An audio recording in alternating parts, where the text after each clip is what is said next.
سیدہ اقرا اعجاز حیدرآباد ماہین ایک بہت ہی پیاری بچی تھی۔ وہ اپنے والدین کی اکلوتی بیٹی تھی۔ وہ روزانہ صبح اسکول جاتی اور گھر واپس آ کر کام کاج میں اپنی امی کا ہاتھ بٹاتی۔ ایک دن ماہین اسکول تاخیر سے پہنچی تو ٹیچر نے اسے بہت ڈانٹا اور وقت پر آنے کی تاکید کی، لیکن اب تو روز یہی ہونے لگا۔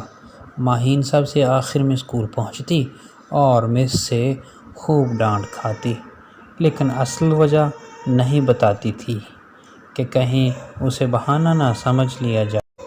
پھر ماہین پورے ایک ہفتے اسکول نہیں آئی۔ بچے مختلف باتیں کرنے لگے۔ وہ روزانہ ٹیچر سے لیٹ آنے پر ڈانٹ کھاتی تھی۔ ہو سکتا ہے اس نے اسکول ہی چھوڑ دیا ہو۔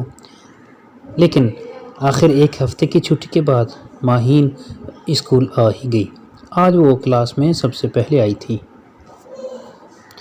ٹیچر کلاس میں داخل ہوئیں تو سب بچوں نے اٹھ کر انہیں سلام کیا۔ مس نے سلام کا جواب دیا اور ماہین کو دیکھ کر چونک گئیں۔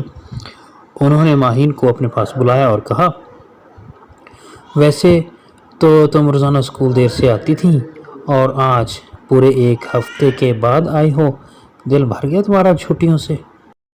مس غصے سے اسے ڈانٹے جا رہی تھی اور ماہین کی آنکھوں سے آنسو بہہ رہے تھے۔ اس نے مس سے کہا، مس میں کچھ کہنا چاہتی ہوں۔ ہاں کہو، مس نے غصے سے کہا۔ مس میں دیر سے اس لیے آتی تھی کیونکہ میری امی کی طبیعت خراب ہو گئی تھی۔ میرا کوئی بھائی یا بہن نہیں ہے۔ والد کسی فیکٹری میں کام کرتے ہیں۔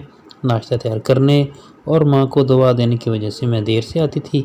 پھر ماں کا انتقال ہو گیا، اس لیے کئی دن سے اسکول نہ آ سکی۔ آئندہ ہمیشہ وقت پر آیا کروں گی کیونکہ اب میں ماں کی خدمت نہیں کر سکوں گی۔ ماہین کی باتیں سن کر سب ہی بچے افسوس کرنے لگے اور مس بھی بہت شرمندہ ہوئیں۔ ماہین یہ سب بتا کر زور زور سے رونے لگی۔